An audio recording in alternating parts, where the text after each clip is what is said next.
perfeitor. Anjos e homens em louvor. A Deus o Filho, a Deus o Pai, e a Deus Espírito glória dá. A Deus Supremo benfeitor. Anjos e homens em louvor. A Deus o Filho, a Deus o Pai, e a Deus Espírito glória dá. Bom dia, irmãos. Bom dia, igreja. Graça e paz a todos. Vamos iniciar nesse momento o culto de adoração ao nosso Deus. O Senhor nos chamou, o Senhor convocou a sua igreja.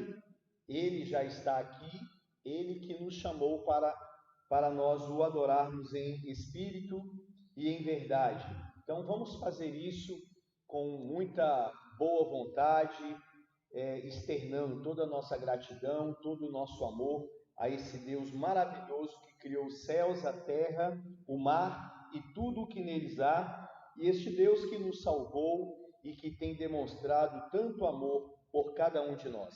Eu convido a igreja a abrir a palavra do Senhor lá no livro do Gênesis, no primeiro capítulo, no versículo de número 26.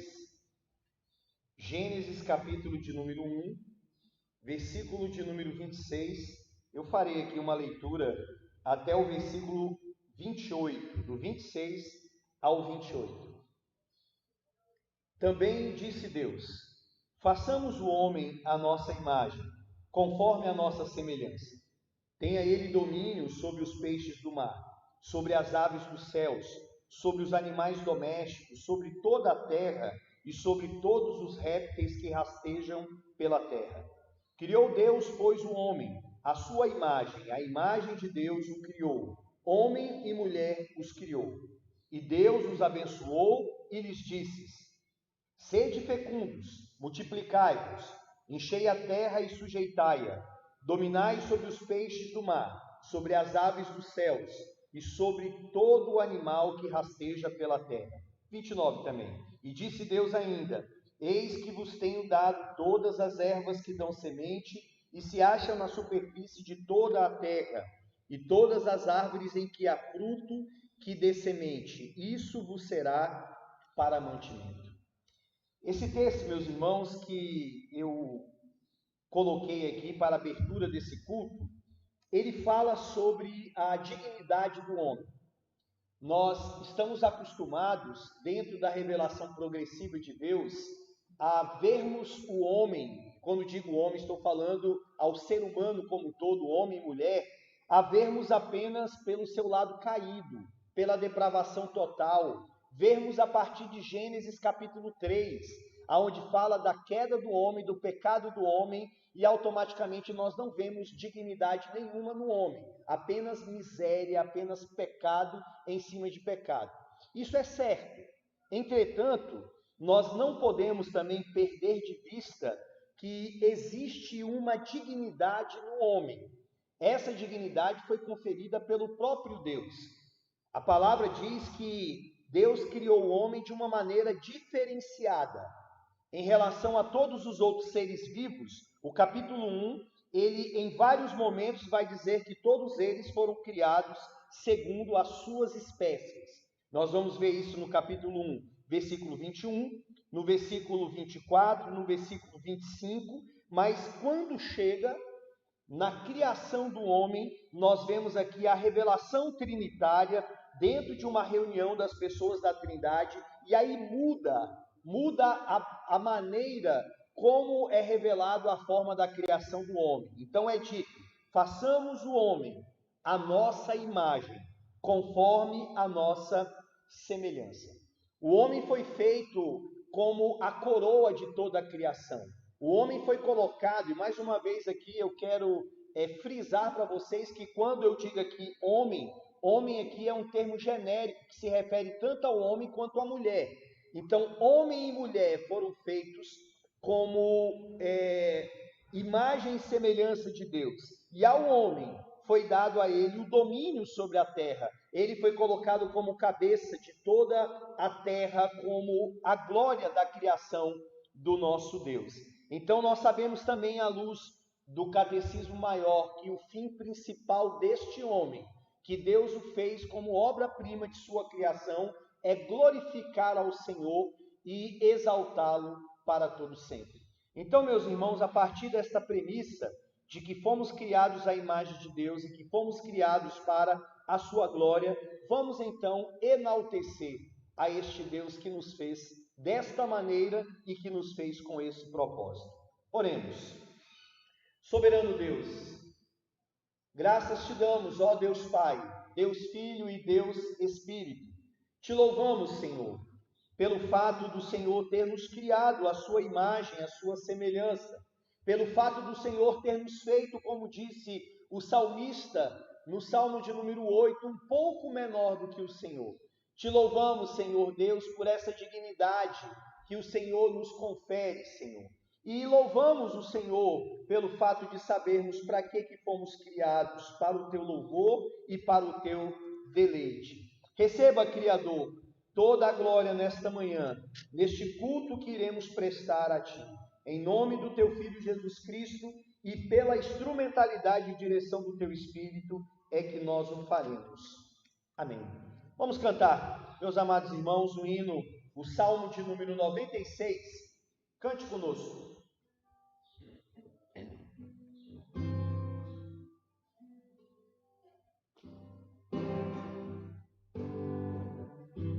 Cantai ao Senhor um cântico novo, cantai ao Senhor, todas as terras, cantai ao Senhor, bendizei o seu nome, proclamai a sua salvação,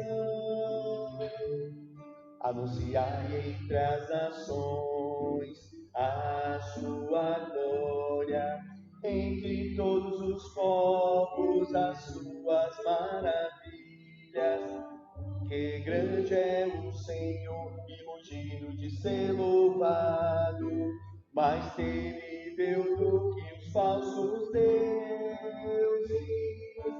Glória e majestade estão diante dele, força e formosura no seu santuário. Glória e majestade estão diante dele, força e formosura no seu santuário.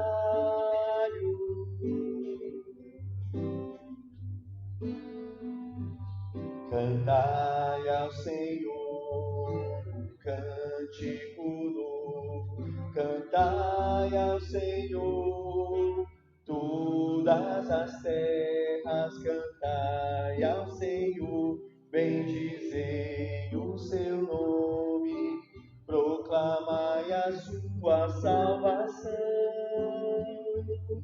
anunciai entre as nações a sua glória, entre todos os povos as suas maravilhas, porque grande é o Senhor e muito digno de ser louvado, mais terrível do que os falsos deuses.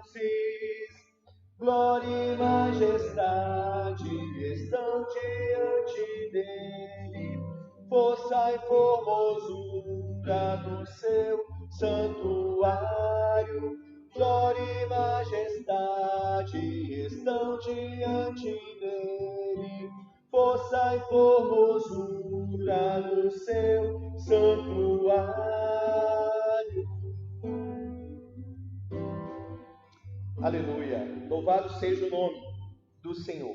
Como diz aqui o Salmo, glória e majestade estão diante dele, força e formosura no seu santuário. Vamos ficar de pé, todos, eu peço àqueles que podem, você também que está na sua casa, vamos fazer uma leitura da palavra do Senhor responsivamente, que se encontra lá no livro de Tiago. Tiago, capítulo de número 3. Nós vamos fazer uma leitura aí do versículo 1 até o versículo de número 9. Tiago, capítulo de número 3. Eu vou ler o primeiro versículo, vocês lerão o versículo seguinte. Então nós leremos do 1 até o 9 de Tiago. Meus irmãos, não vos torneis muito de vós mestres, sabendo que havemos de receber maior juízo.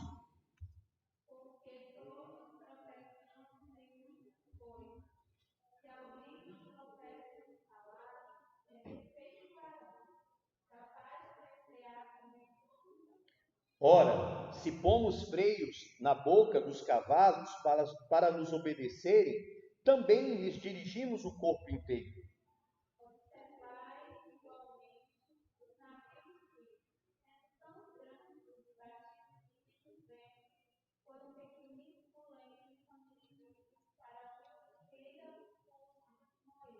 Assim também a língua, pequeno órgão, se gaba de grandes coisas.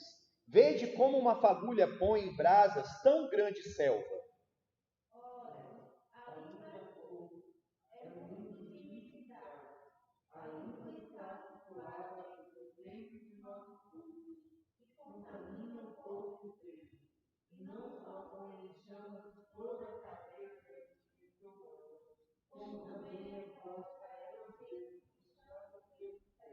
Pois toda espécie de feras, de aves, de répteis e de seres marinhos se doma e tem sido domada pelo gênero humano.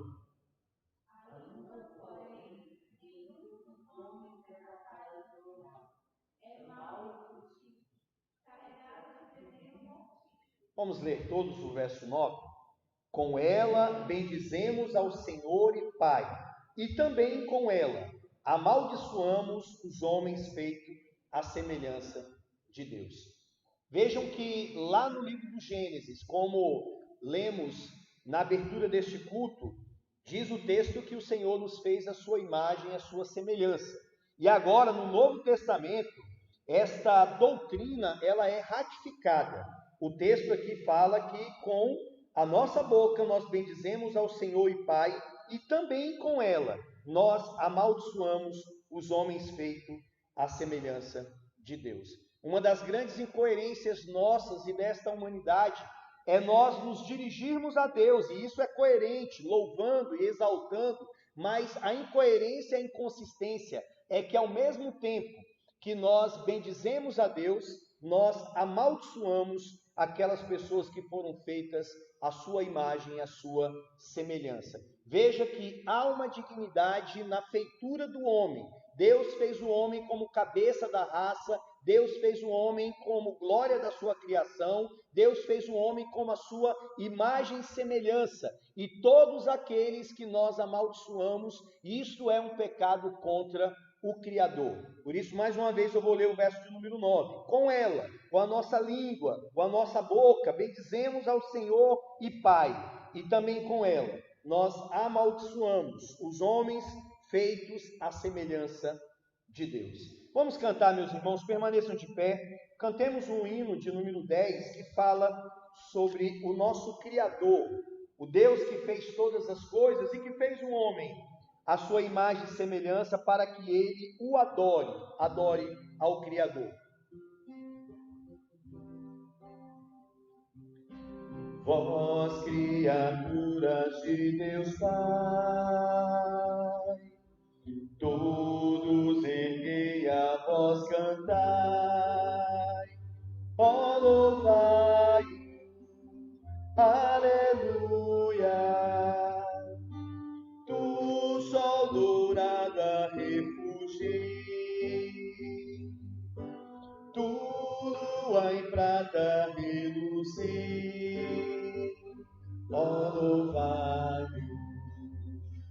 louvai, aleluia, aleluia, aleluia.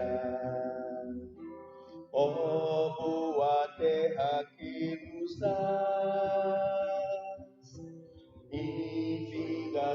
bênçãos canta já. Ó, louvai, aleluia,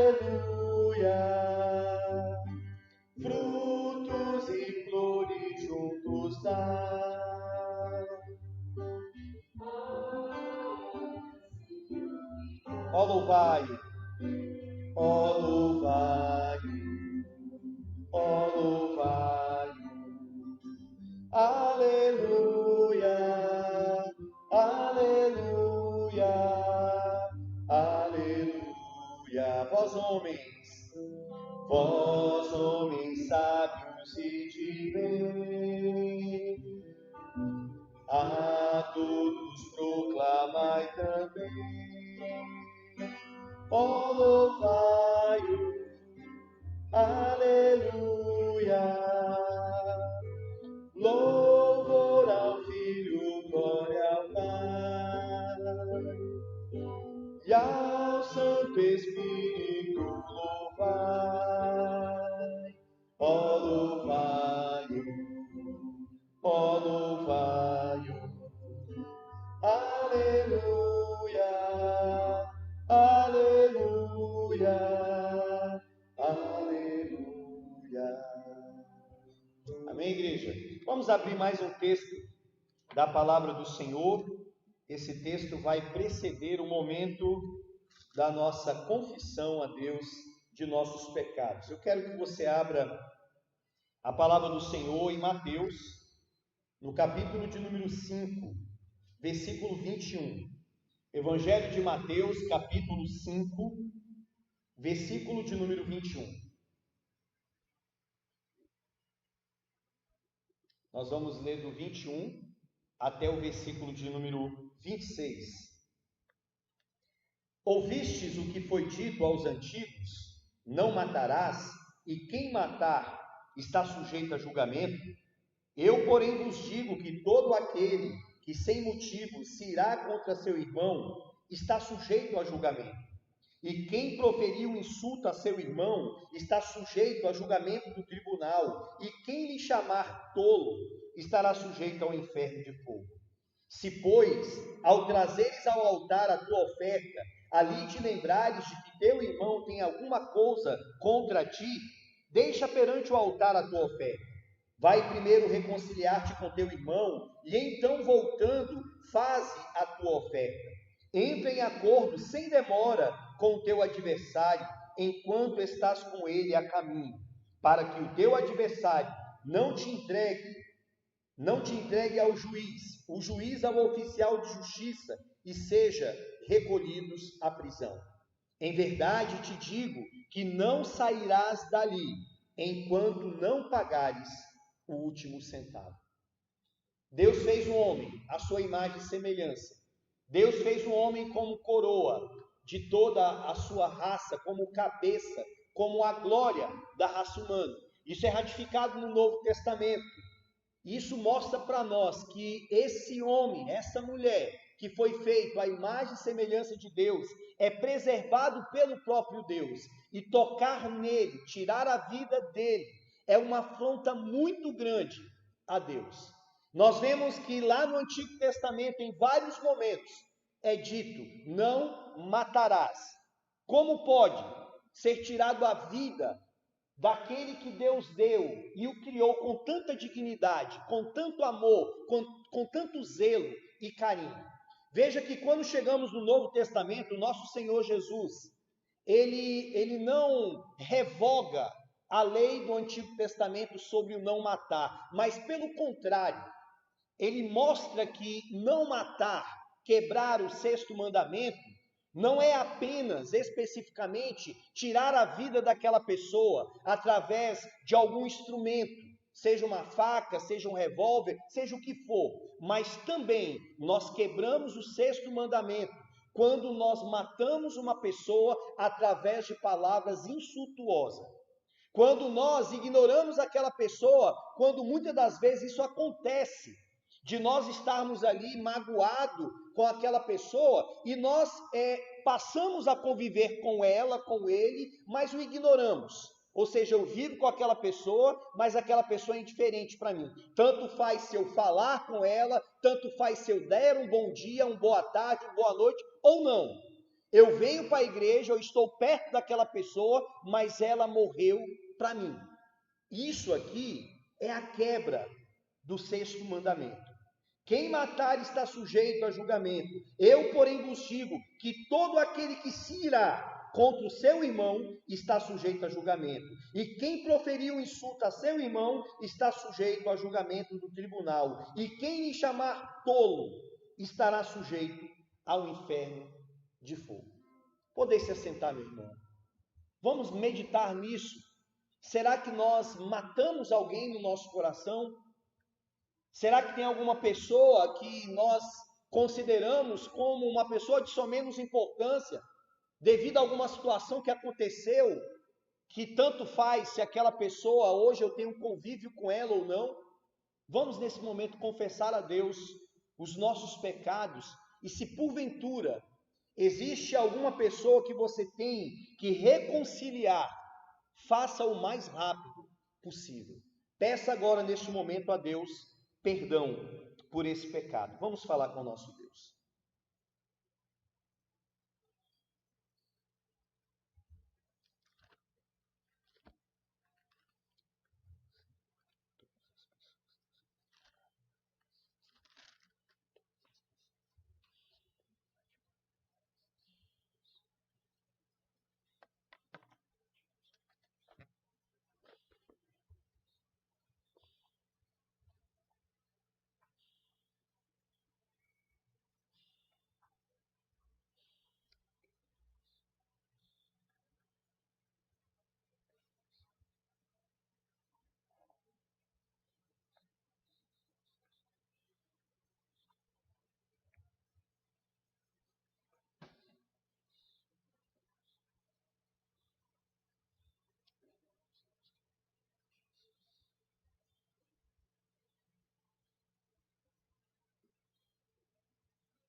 Jesus, Senhor, me achego a ti, tua ira santa mereci, o teu favor me estende aqui, aceita o pecador. Eu venho como estou, sim, venho como estou, porque Jesus por mim morreu. Eu venho como estou. As minhas culpas grandes são, mas tu que não morreste em vão, me podes conceder perdão. Aceita o pecador. Bem alto, igreja. Eu venho, sim, venho.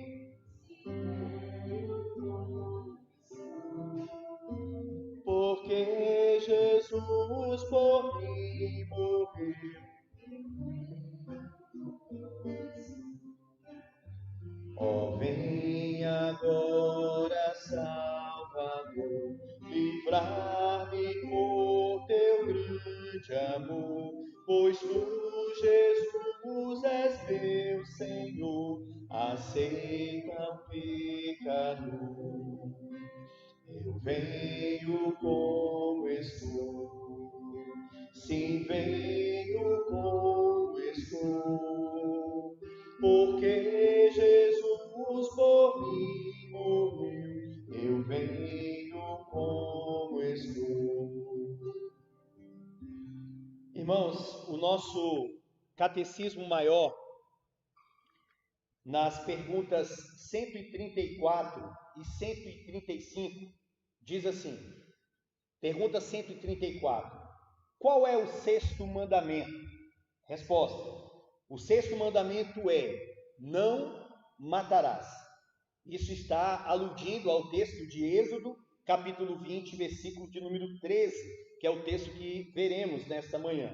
A pergunta de número 135 é, Quais são os deveres exigidos no sexto mandamento? Os deveres exigidos no sexto mandamento são todo o cuidado e todos os esforços legítimos para preservar a nossa vida e a de outros, a resistência a todos os pensamentos e propósitos, com o controle de todas as paixões e a evitação de todas as ocasiões, tentações e práticas que tendem a tirar injustamente a vida de alguém, por meio de justa defesa delas contra a violência, por paciência em suportar a mão de Deus, sossego de espírito, alegria de coração e uso sóbrio da comida, da bebida, de remédios, do sono, do trabalho e dos recreios, por pensamentos caridosos, amor, compaixão, mansidão, benignidade, bondade, comportamento e palavras pacíficas, brandas e corteses, a longanimidade, prontidão para se reconciliar, suportando pacientemente e perdoando as injúrias, dando bem por mal, confortando e socorrendo os aflitos e protegendo e defendendo os inocentes.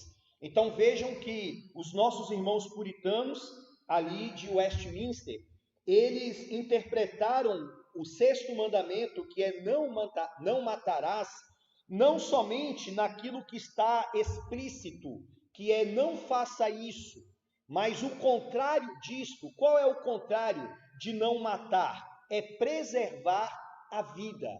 Então, a quebra do sexto mandamento, ela se dá não somente por tirarmos a vida de alguém, ou por tirarmos a nossa própria vida através do suicídio, mas ela se dá também quando nós não preservamos a nossa vida. Quando nós, ou seja, mantemos, seja práticas contínuas de bebida ou de comidas no sentido de glutonaria, tudo isso a gente sabe que pode ocasionar algum problema. E automaticamente isso é uma quebra do sexto mandamento do nosso Deus. Então ele tanto fala de um preceito negativo, não faça isso, quanto também de um preceito positivo, faça-se algo. Deus criou o homem e Deus preserva a existência humana e quer que isto aconteça. Meus irmãos, vamos então, neste momento, você que trouxe seu dízimo, a sua oferta, traga aqui ao gasofilácio e preparemos-nos para ouvirmos a pregação desta manhã. O que Deus tem a falar conosco?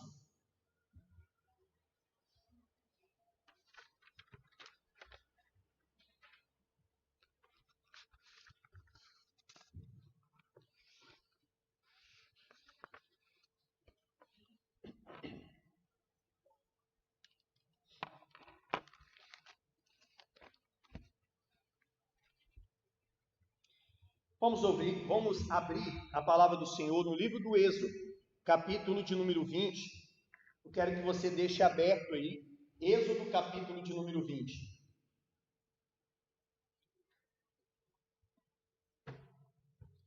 Deixe aberto nesse capítulo e preste atenção no que eu vou lhe dizer. Qual o valor da vida humana? Que valor que o homem tem, que o ser humano tem? Hoje nós estamos vivendo, eu fico olhando a nossa época como uma época muito parecida, ou pior, do que aquele período pré-diluviano. Por que Deus enviou o dilúvio para aquele povo daquela época, como está registrado ali nos primeiros capítulos do livro do Gênesis? Porque o pensamento do homem era mau continuamente, porque havia violência em cima de violência naquela época.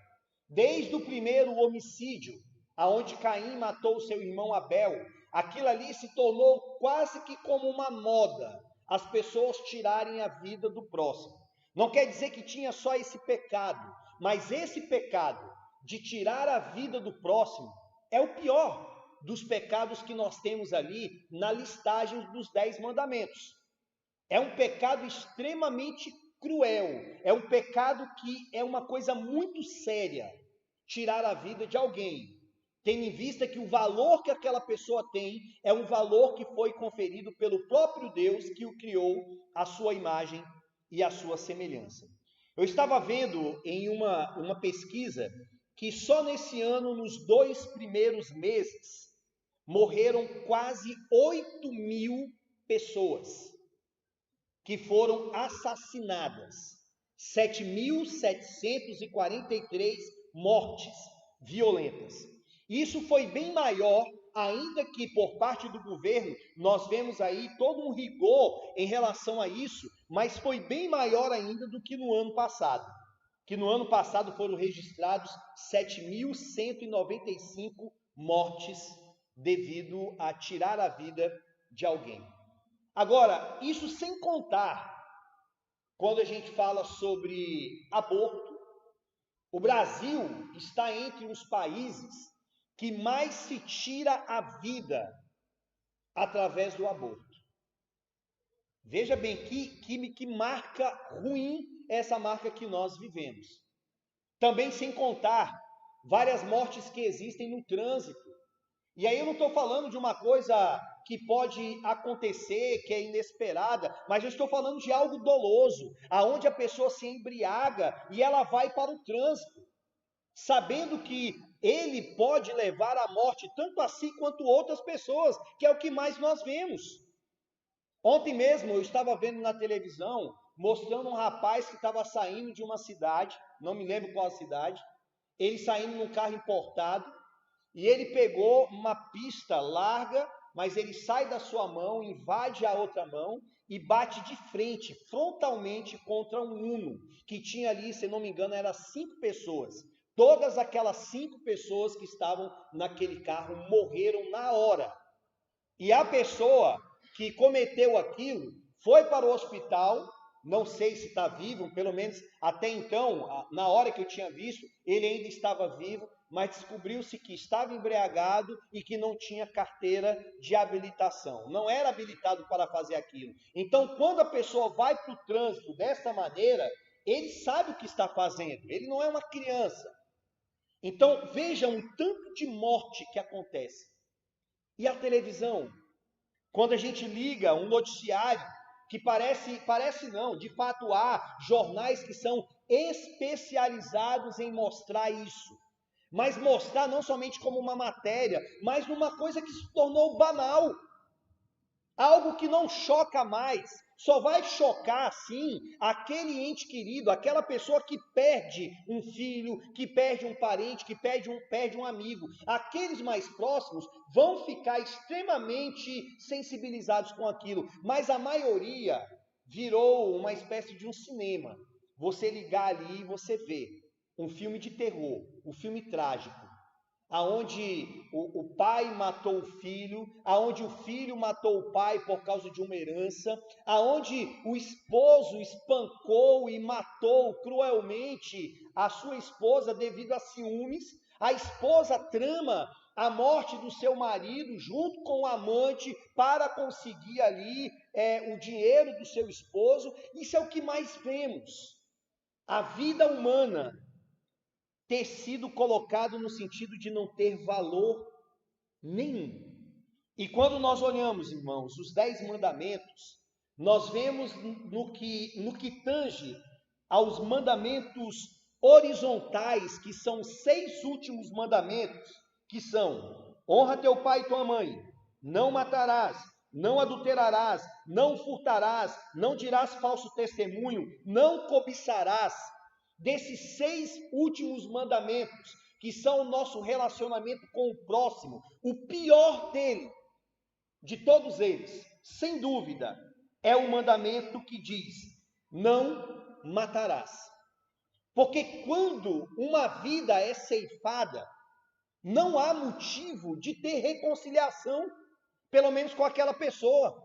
Eu não estou dizendo que não possa haver o perdão da parte de Deus, mas como que você vai se reconciliar com aquela pessoa se aquela pessoa morreu, se você tirou a vida daquela pessoa?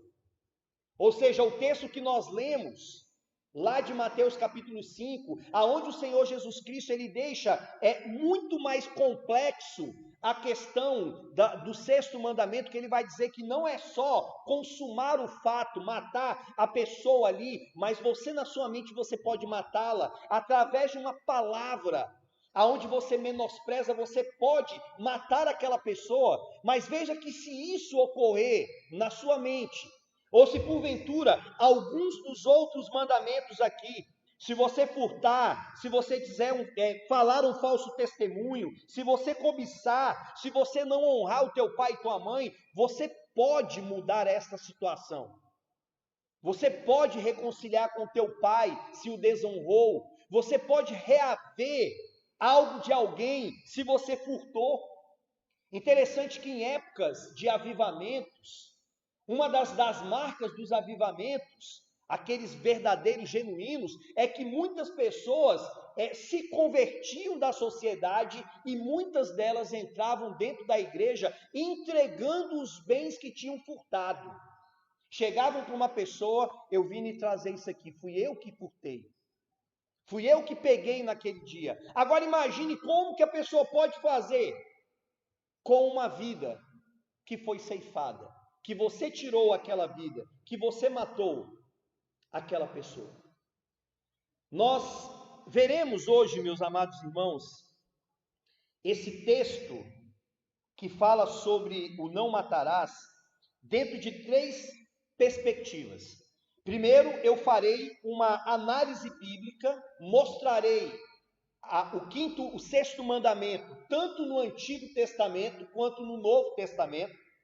Depois nós veremos uma análise dos nossos símbolos de fé, ou seja, como que os nossos irmãos puritanos interpretaram este 6º mandamento, e por fim faremos algumas aplicações. Se coloque de pé, por favor. Vamos então ler a palavra do Senhor. Eu quero que você abra aí Êxodo 20, eu vou fazer a leitura do versículo 1 e 2 e depois do versículo 13. Então assim diz o Senhor na sua palavra. Versículo 1: Então falou Deus todas estas palavras: Eu sou o Senhor teu Deus, que te tirei da terra do Egito, da casa da servidão. Verso 13: Não matarás. Vou ler de novo. Então falou Deus todas estas palavras: Eu sou o Senhor teu Deus, que te tirei da terra do Egito, da casa da servidão. Não matarás. Senhor Deus, fale conosco, Senhor, neste texto que é tão importante, e nesse texto, Senhor, que certamente tem causado tanta tristeza, tem causado, Senhor Deus, tanta mágoa, ressentimento a tantas pessoas nessa terra, e principalmente, Senhor, uma afronta ao Senhor que nos fez a sua imagem e a sua semelhança. Deus querido, fale conosco nesta manhã, em nome de Jesus Cristo. Amém. Poder se assentar. O 6º mandamento, ele é o 2º mandamento de uma sequência de mandamentos horizontais. Nós temos os mandamentos verticais, que é o nosso relacionamento com Deus. Não terá outros deuses diante de mim, não farás para ti imagem de escultura, não tomarás o nome do Senhor teu Deus em vão, e lembra-te do dia de sábado para o santificar. É nós com Deus. Mas a partir do 5º mandamento, nós temos o nosso relacionamento com o próximo. E nós vimos no sermão passado que a melhor figura para ilustrar isso é a figura do próximo. É a ilustração daquilo que as Escrituras falam, que tudo o que vós quereis que os homens vos façam, façai também a eles. Então essa é a máxima dos 6 mandamentos finais, que falam do nosso relacionamento com o próximo. Aquilo que eu quero que as pessoas façam a mim, eu também vou fazer a elas. E o 6º mandamento, meus irmãos, veja que ele começa com a palavra não. Não matarás. Esse não aqui é aquilo que nós percebemos que por vários mandamentos, com exceção de 2, esse mandamento ele começa com uma cláusula negativa: não matarás. Diferentemente do quarto, que fala lembra, e do quinto, que fala honra, que são preceitos positivos, aqui nós temos um preceito negativo, nós temos uma cláusula universal absoluta, que não deixa espaço: não matarás. O reverendo Mauro Meister, ele mostra que essa palavra matarás aí, do verbo matar, não é uma boa tradução, pois na verdade o que nós temos no texto hebraico e em todo o Antigo Testamento não é a proibição de matar, pois nós vamos ver que Deus em muitos momentos ele manda matar, nós vamos ver que em muitos momentos existe a legitimidade de tirar uma vida, quando aquela vida tira outra vida, que é o chamado pena capital. Mas o que o texto aqui está dizendo, e é o que externa lá, o texto original é: não assassinarás. Essa é a ideia. Não é a ideia de matar, mas é a ideia de assassinar. Ou seja, para nós hoje, nós podemos ver como a diferença que é feita entre o homicídio culposo e entre o homicídio doloso. Então, o que o texto está aqui proibindo peremptoriamente, com muita veemência, é o homicídio doloso. É aquele homicídio intencional, que vem de um coração, que vem de uma trama, que vem de algo maquiavélico. E aí, eu sei que não é difícil, através dos telejornais que temos hoje, você entender o que a Bíblia está dizendo aqui. Quantos casos que lá no começo de uma pessoa, um marido que morreu, ou uma mulher que foi assassinada, e no começo a gente não sabe como é que foi, mas depois da investigação, você vai ver assim toda aquela trama, toda aquela crueldade, como que foi arquitetado aquilo ali. Então o que o texto está dizendo é sobre isso, é sobre o homicídio doloso, intencional. Não matarás. Quando as coisas começaram, não era assim. Vamos abrir a palavra do Senhor. Lá no Gênesis, no capítulo de número 2, nós vamos ver alguns textos para tentarmos entender o porquê desta proibição aqui do nosso Deus. Gênesis, no capítulo 2, versículo de número 16, diz assim: e o Senhor Deus lhe deu esta ordem: de toda árvore do jardim comerás livremente, mas da árvore do conhecimento do bem e do mal não comerás, porque no dia em que dela comeres, certamente morrerás. Nós estamos aqui no momento primevo da criação, nós estamos no momento em que o Senhor criou todas as coisas, o Senhor cria todos os seres e cria também o homem. O Senhor dá mandatos para o homem, o mandato social, o mandato espiritual, o mandato cultural, dá ordens para que o homem se relacione com ele, se relacione com o próximo, se relacione com toda a criação, cuidando dela, sendo um mordomo de toda a criação. Tudo aqui era perfeito porque foi criado por um Deus perfeito e não havia morte. A morte aqui, meus irmãos, seria algo antinatural. Nesse momento inicial, se o homem tivesse se mantido fiel a Deus, aos seus mandamentos, às suas leis, às ordens que o Senhor havia dado a ele, a morte não teria entrado no mundo. Mas vejam que a morte aqui, ela já era especulada no sentido de uma desobediência. Se o homem desobedecesse, a morte entraria. O texto diz: mas da árvore do conhecimento do bem e do mal não comerás, porque no dia em que dela comeres, certamente morrerás. Gerhard von Groningen, ele diz que nós temos aqui um idiomatismo hebraico. O que o texto está falando é: se você comer desta árvore, tão certo como você vai morrer. É certo, a morte vai chegar. até você. Mas não havia morte. Morte era antinatural. Quando a morte então entra, que está lá no capítulo de número 4, do livro do Gênesis, capítulo 4, versículo de número 8, nós vemos aqui que a morte ela vai entrar como consequência do pecado, pois o pecado é o causador da morte, é o que faz com que a morte entre no mundo. O capítulo 4, versículo 8 diz: disse Caim a Abel, seu irmão, vamos ao campo. Estando eles no campo, sucedeu que se levantou Caim contra Abel, o seu irmão, e o matou. Disse o Senhor a Caim: onde está Abel, teu irmão? Ele respondeu: não sei, acaso sou eu o tutor do meu irmão? E disse Deus: que fizeste?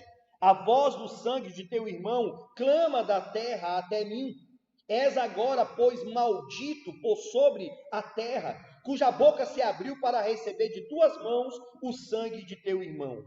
Quando lavrares o solo, não te dará ele a sua força, serás fugitivo e errante perante a terra. Então disse Caim ao Senhor: é tamanho o meu castigo, já não posso suportá-lo. Eis que hoje me lanças da face da terra, e da tua presença hei de esconder-me. Serei fugitivo e errante pela terra. Quem comigo se encontrar, me matará. O Senhor, porém, lhe disse: assim, qualquer que matar a Caim será vingado 7 vezes. E pôs o Senhor um sinal em Caim, para que não o ferisse de morte quem quer que o encontrasse. Deus dá uma ordem para Adão: não coma dessa árvore, se você comer, você vai morrer. Adão comeu, o pecado entrou na raça humana, e então entra agora a morte. Primeiramente a morte espiritual, que é a separação do homem de Deus.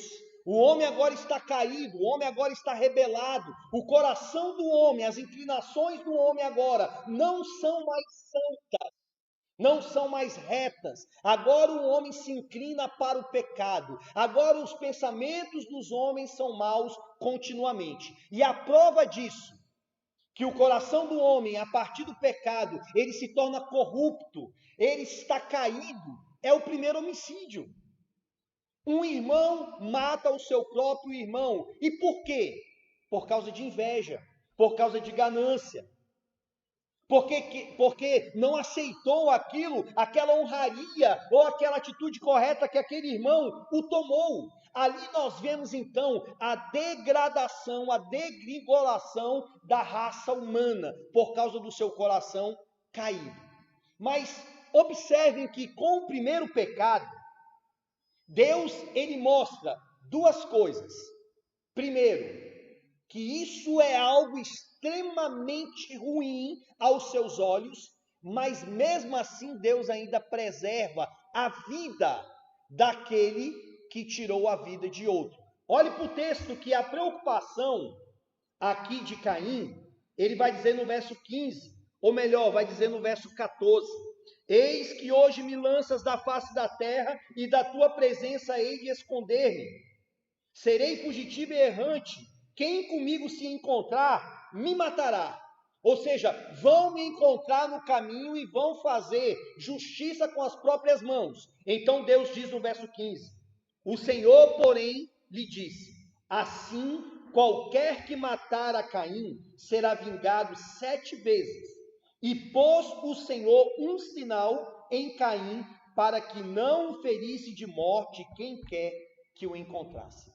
Percebam que o próprio Deus, que não tolerou o pecado de Caim, está preservando a vida de Caim para que outras pessoas não façam o mesmo.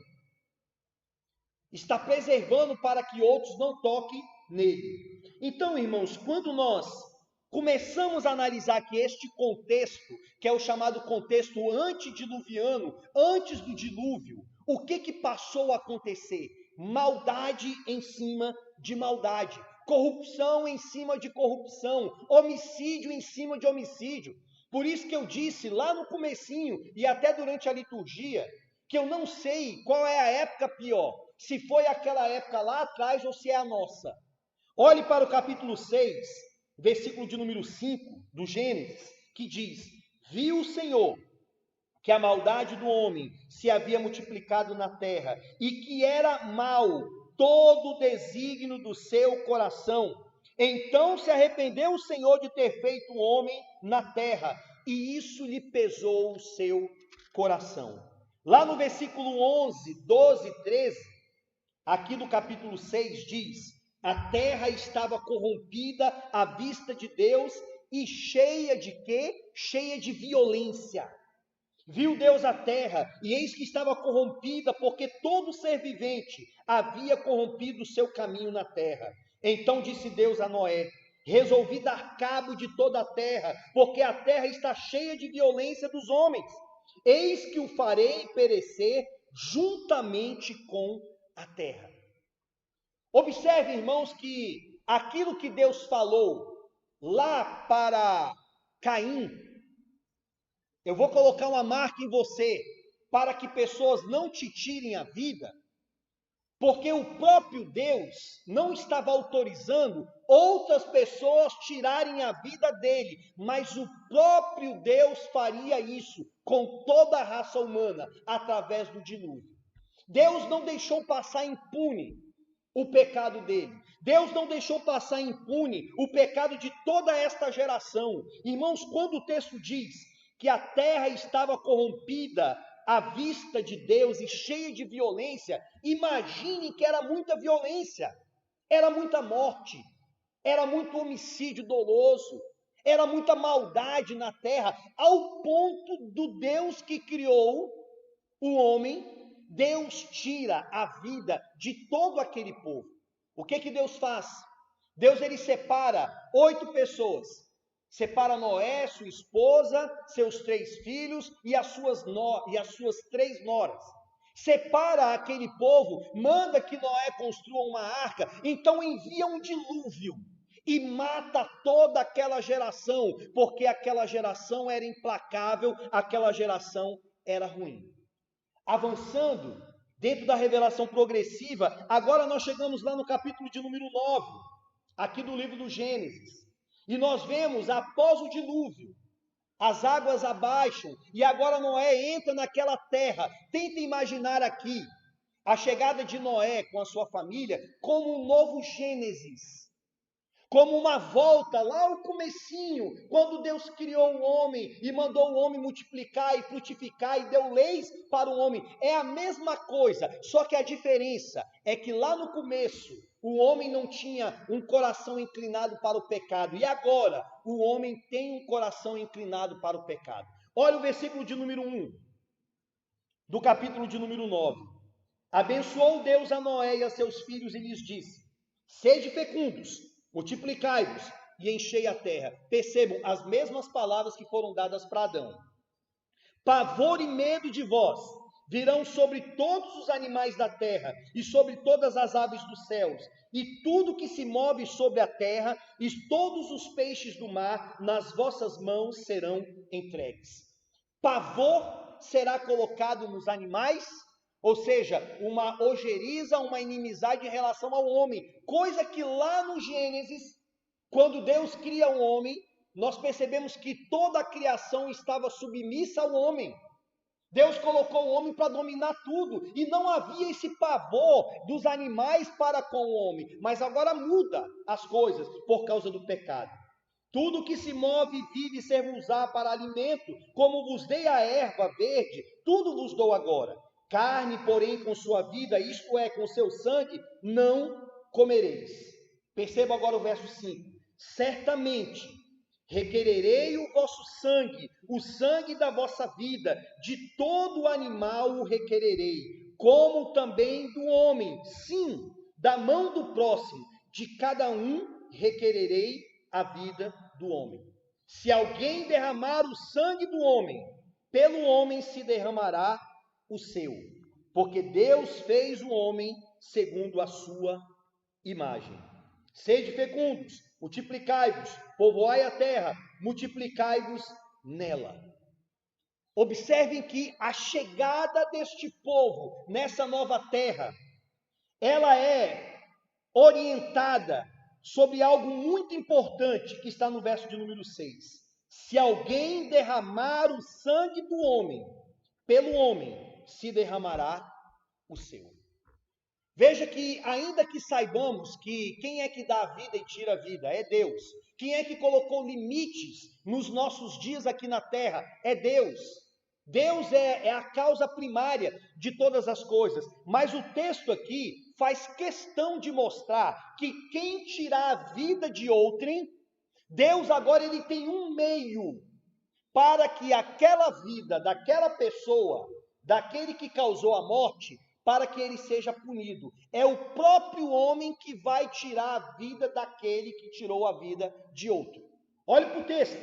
Pelo homem, se alguém derramar o sangue do homem, pelo homem, se derramará o seu. Ou seja, aqui nós temos aquilo que chamamos de pena capital, ou a pena de morte.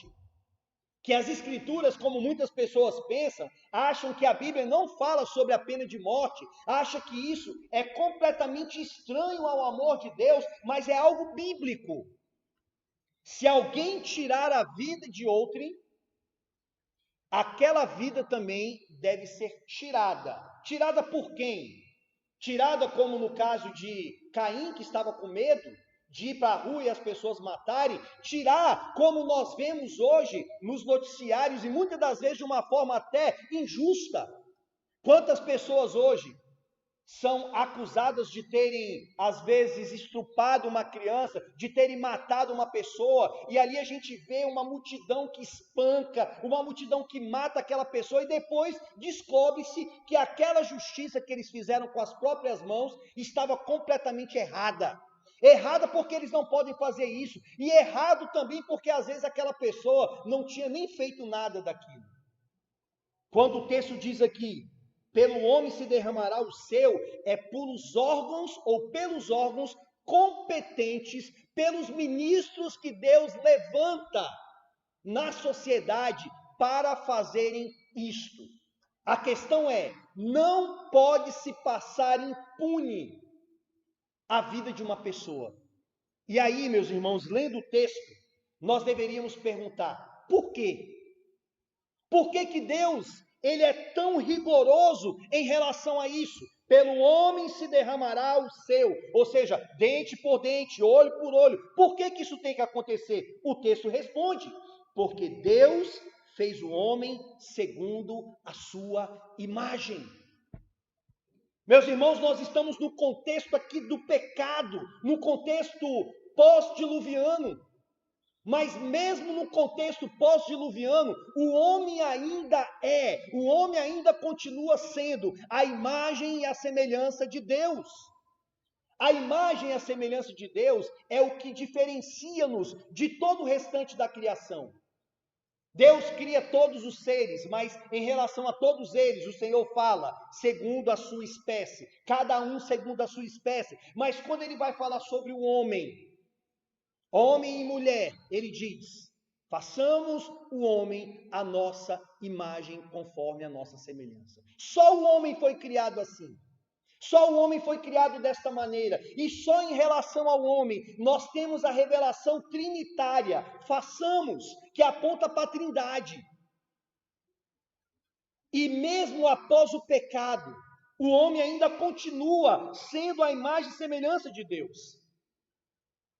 Anthony Huckman e Herman Bavinck, eles dizem que, na verdade, o homem, ele não contém a imagem e semelhança de Deus. Ele não contém, ele é a imagem e semelhança de Deus. A imagem e semelhança de Deus é você é a imagem e semelhança do Senhor.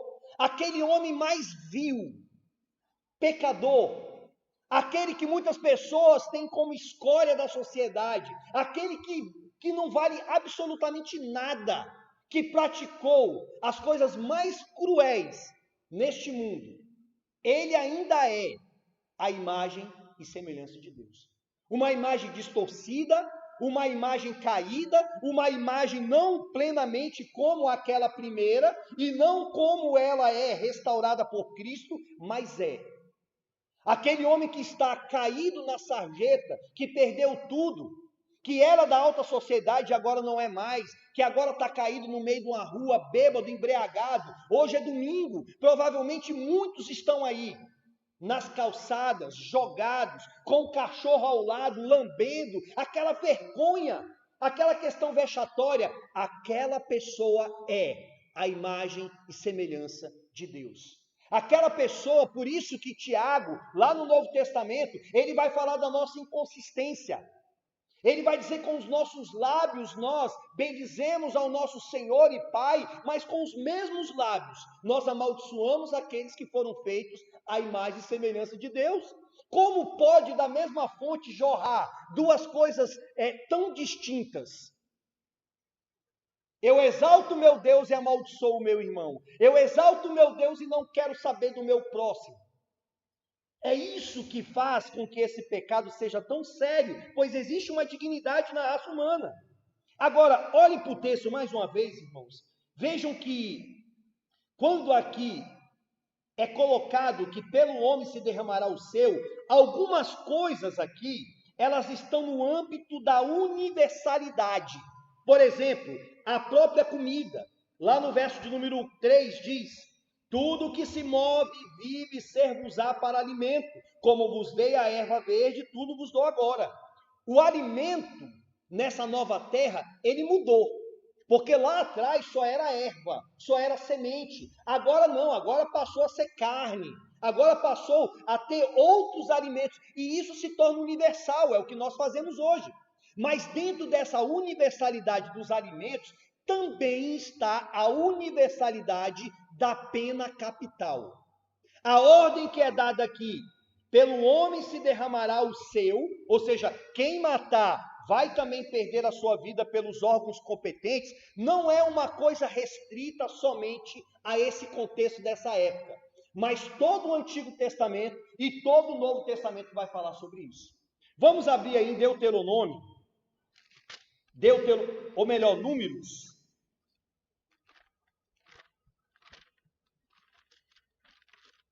Números capítulo 35, Números 35, a partir do versículo de número 9.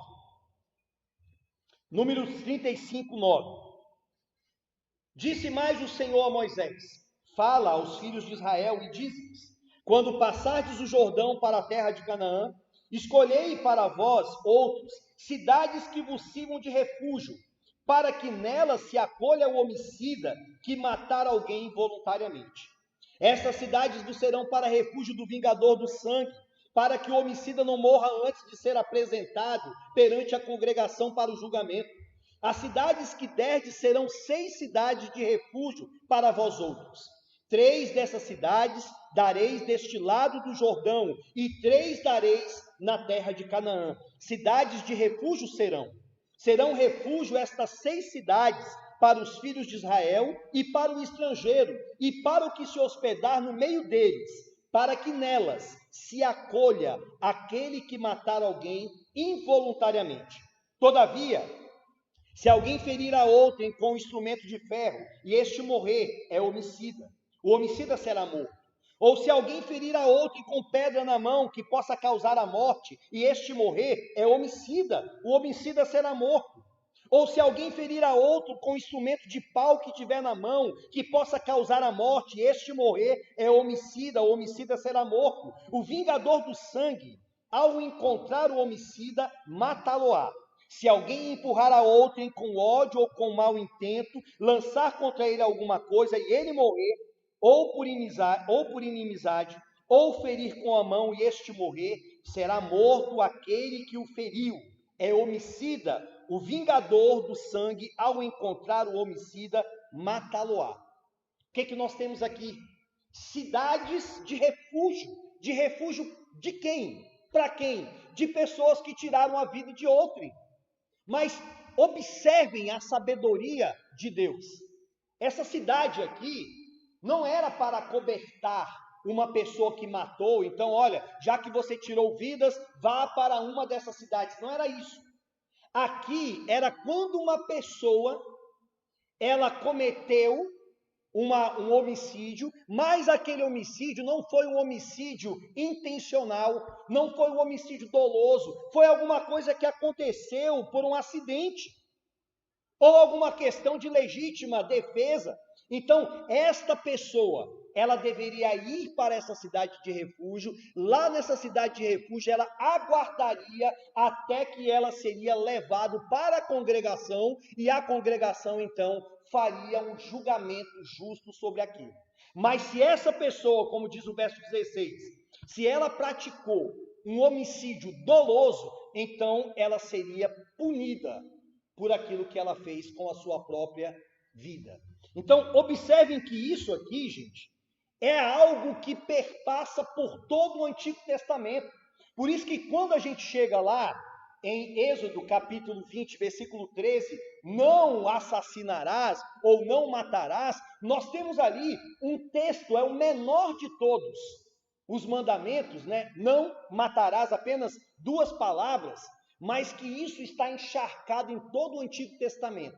Todo o Antigo Testamento diz, se você tirar a vida de alguém, você também deve perder a sua. E o Novo? O Novo fala alguma coisa sobre isso? Romanos capítulo 13. Vamos abrir esse texto. Romanos, capítulo de número 13, versículo 1 a 7. Romanos 13, verso 1 a 7. Diz assim: todo homem esteja sujeito às autoridades superiores, porque não há autoridade que não proceda de Deus, e as autoridades que existem foram por ele instituídas, de modo que aquele que se opõe à autoridade resiste à ordenação de Deus, e o que resistem trarão sobre si mesmos condenação. Porque os magistrados não são para temor quando se faz o bem, e sim quando se faz o mal. Queres tu não temer a autoridade? Faça o bem e terás louvor dela, visto que a autoridade é ministro de Deus para o teu bem. Entretanto, se fizeres o mal, teme, porque não é sem motivo que ela traz a espada, pois é ministro de Deus, vingador, para castigar os que praticam o mal. Quem é que deve cumprir a pena capital? Quem é que deve tirar a vida de outro, quando aquele outro tira a vida de uma outra pessoa? Os magistrados, que têm autoridade para isso. É o que o texto está dizendo. Veja que é Novo Testamento. Está dizendo com muita clareza, o verso 4, visto que a autoridade é ministro de Deus para o teu bem. Entretanto, se fizeres o mal, teme, porque não é sem motivo que ele traz a espada. Para que serve a espada, irmãos? Para que serve a espada? Eu vou falar igual o reverendo Mauro. A espada será que serve só para fazer a barba? A espada serve só para fazer cócegas nas costas? Não, a espada aqui está falando sobre tirar a vida. Está falando sobre aquilo que já era falado lá no Antigo Testamento, nas cidades de refúgio. Aquilo que já foi falado lá em Gênesis capítulo 9, ali na pena capital. Então está falando da seriedade. Quem diz que o Novo Testamento, que a Bíblia, ela não advoga a pena de morte, está equivocado. A gente pode até questionar, e é legítimo, um questionamento, um debate, falando sobre os nossos deputados, falando sobre as nossas leis, falando sobre os governantes que são frágeis, que são errados. Você pode até falar de injustiça que acontece, agora você não pode dizer que a Bíblia não ensina isso. A Bíblia é muito clara, do Antigo ao Novo Testamento. Lá em 1 de Pedro, capítulo 2, 1 de Pedro, capítulo 2, versículo 13. Vamos ler mais um texto, 1 de Pedro,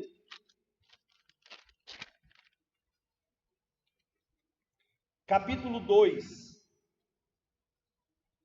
Versículo 13 e 14.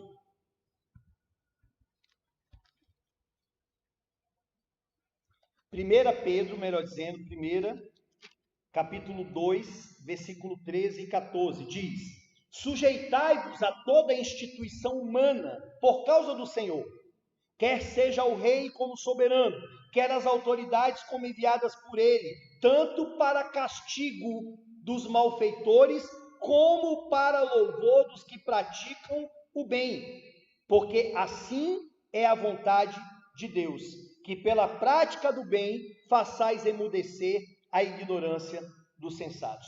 Observe aí o verso 14, quer as autoridades como enviadas por ele, tanto para castigo dos malfeitores, como para louvor dos que praticam o bem. Quando eu olho para isso, eu vejo claramente aquilo que nós chamamos de graça comum.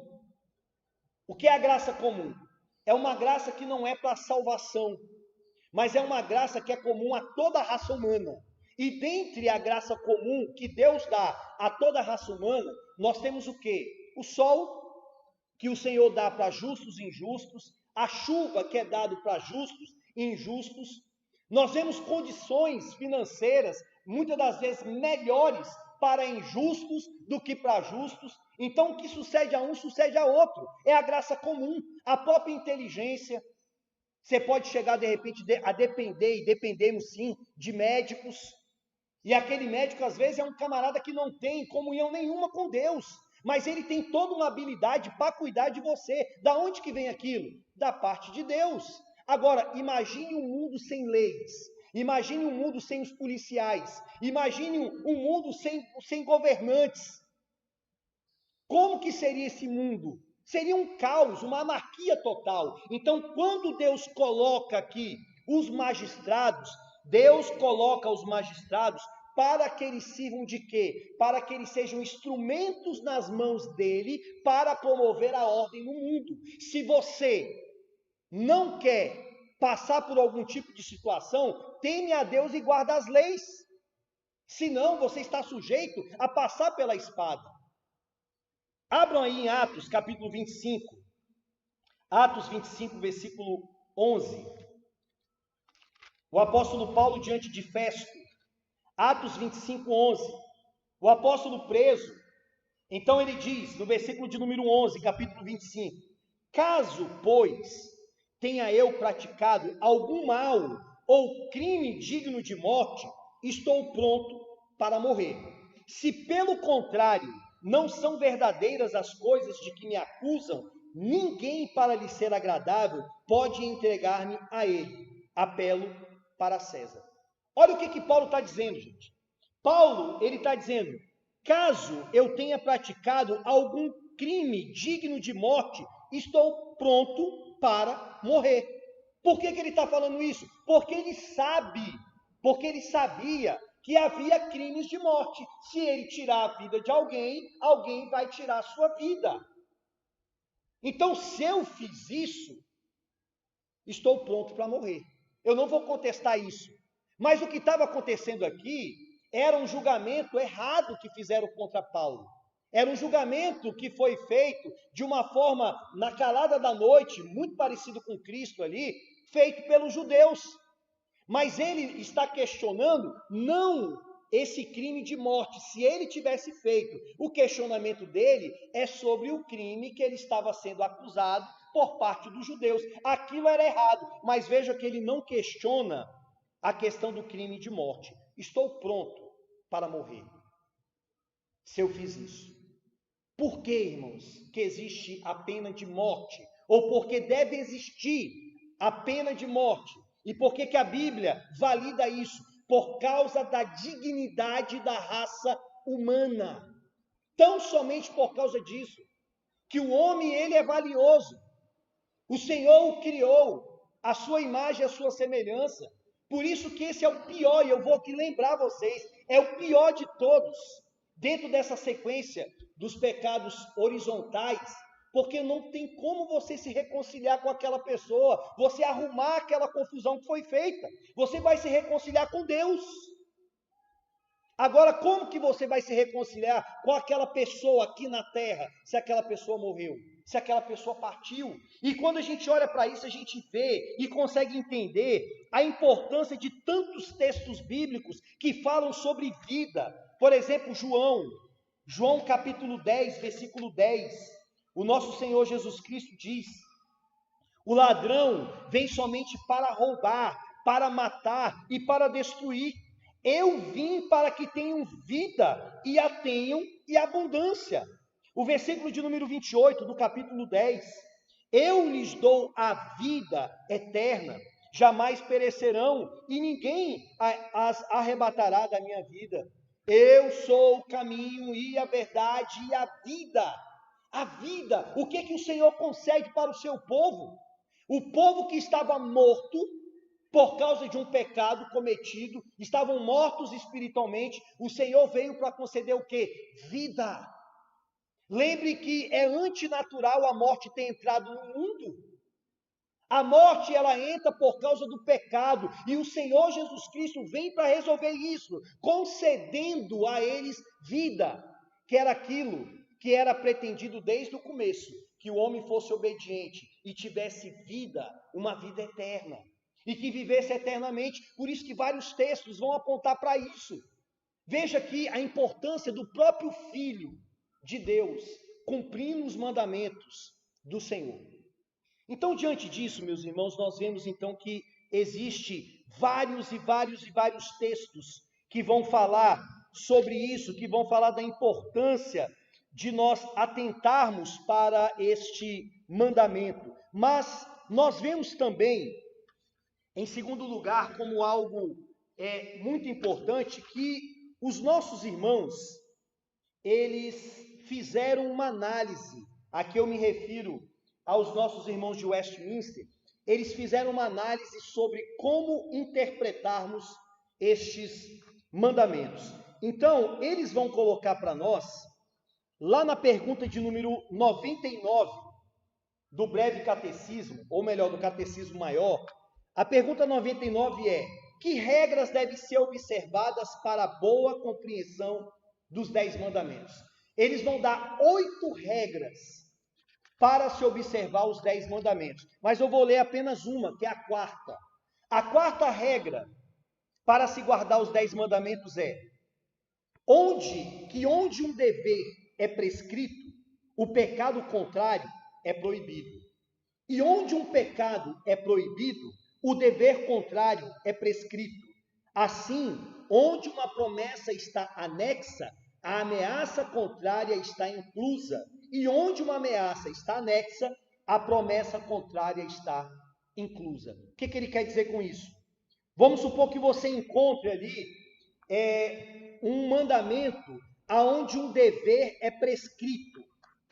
Um dever é prescrito, está dizendo bem ali: não matarás. Eu sei que eu não posso matar.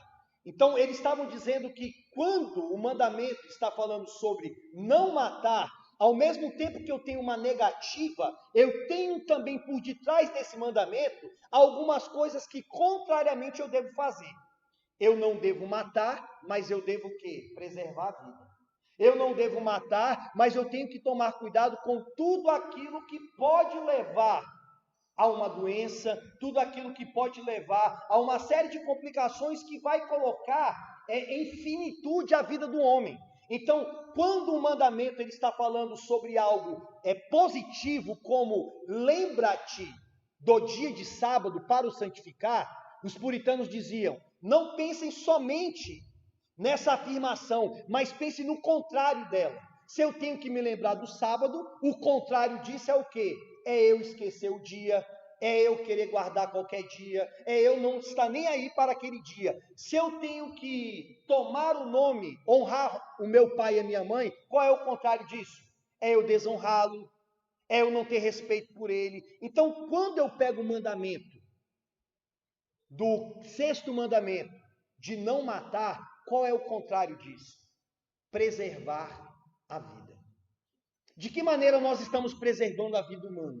De que maneira nós estamos preservando a nossa vida? De que maneira nós estamos cuidando do próximo em relação a isso? Eu sei que eu não posso matar, e eu sei que existe legitimidade bíblica até para uma pena capital, mas a questão é como nós estamos cuidando da nossa própria vida, como nós estamos cuidando da vida do próximo.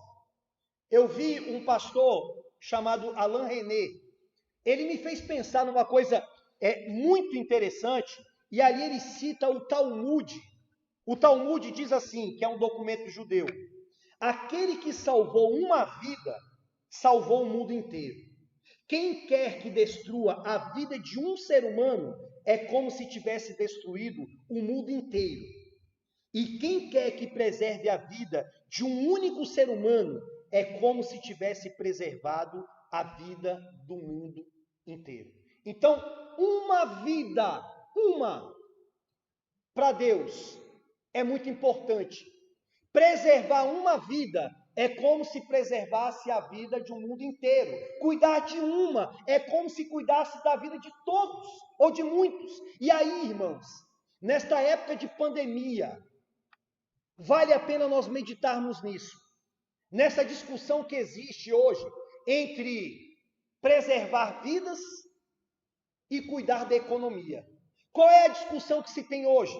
Muita discussão em voga na nossa época, que muitas pessoas poderão morrer de fome lá na frente, porque vai começar a vir uma série de coisas se não abrir, se tudo funcionar, se tudo voltar à normalidade. Então, a ideia é, a economia deve ser levada em consideração, porque através de uma fome, muitas pessoas vão morrer.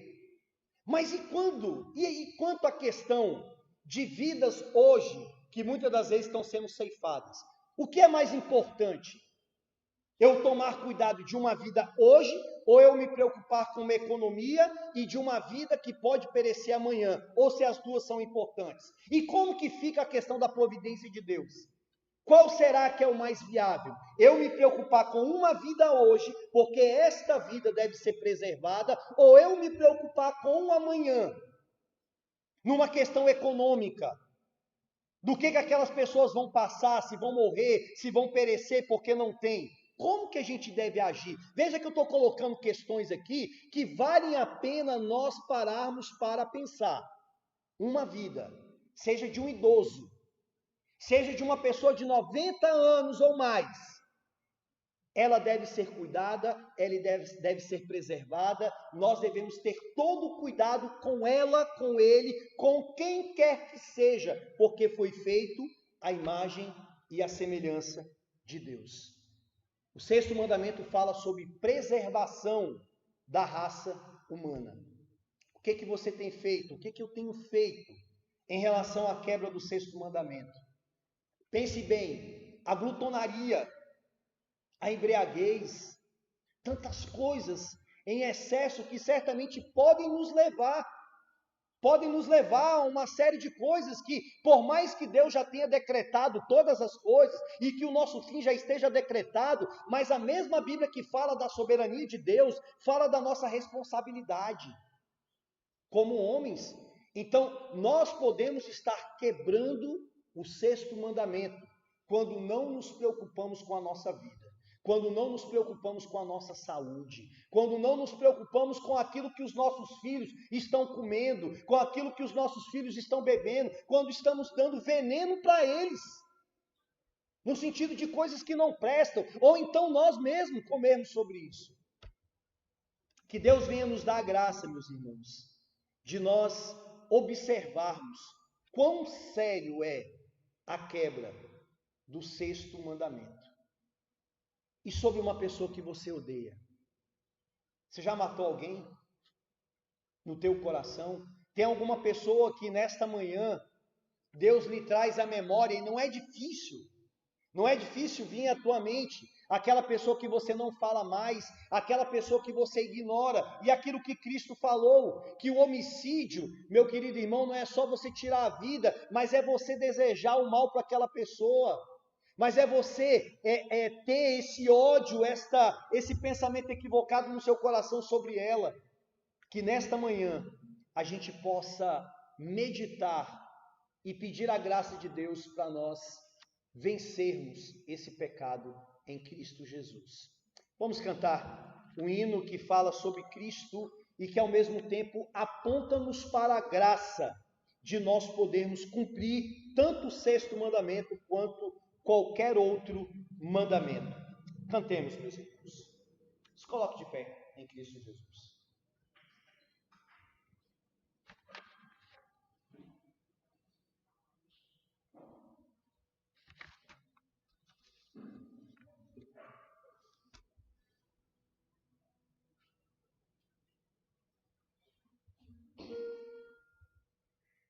Vamos cantar juntos?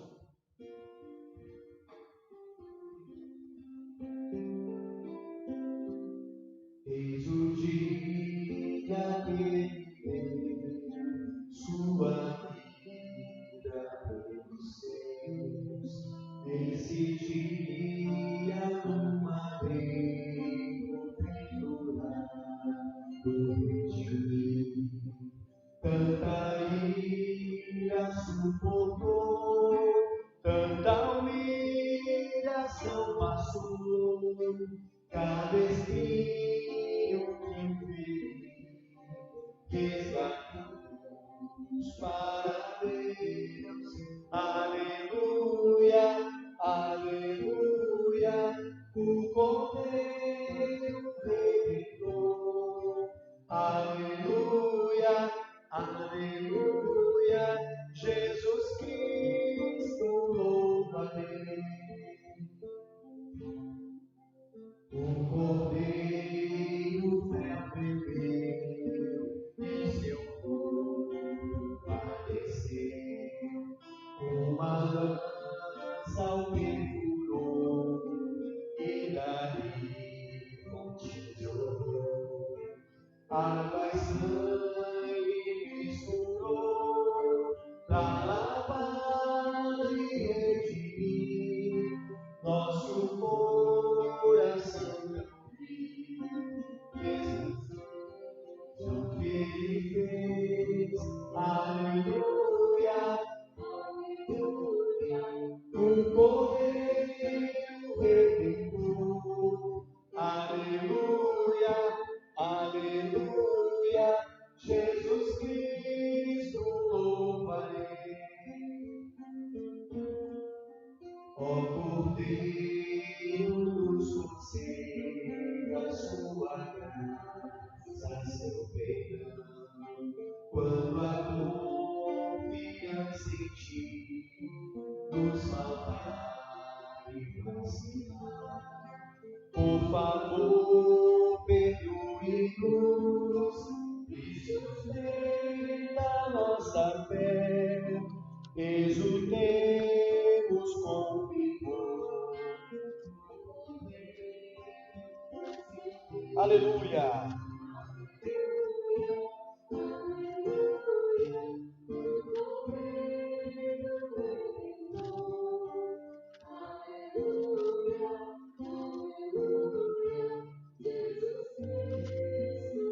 Mais uma vez. Aleluia, aleluia, o Cordeiro redentor. Aleluia, aleluia, Jesus Cristo. Amém, igreja. Para nós terminarmos, eu vou ler aqui em 1 Timóteo, capítulo de número 2. Antes de tudo, pois, exorto que se use a prática de súplicas, orações, intercessões, ações de graças, em favor de todos os homens, em favor dos reis e de todos os que se acham investidos de autoridade, para que vivamos vida tranquila e mansa, com toda piedade e respeito. Isto é bom e aceitável diante de Deus, o nosso Salvador. Oremos pelas autoridades constituídas por Deus, para que nós tenhamos aqui nessa terra uma vida tranquila, uma vida mansa, com toda piedade e com todo respeito. Que a gente possa estar nos lembrando aí dessa tarefa árdua, assim como é a tarefa árdua nossa, dos pastores, dos ministros do Evangelho que lidam com questões espirituais. E existem aqueles que lidam com as questões das leis sociais da terra como um todo, que também devem ter o nosso respeito e que lidam com questões de extrema dificuldade. Que Deus abençoe a todos vocês, que a graça do nosso Senhor e Salvador Jesus Cristo, que o amor de Deus, o nosso Pai, e que as consolações do Espírito Santo sejam com todo o povo de Deus, hoje e para todo sempre. Amém. Até mais tarde, meus irmãos, no culto solene, às 19h30.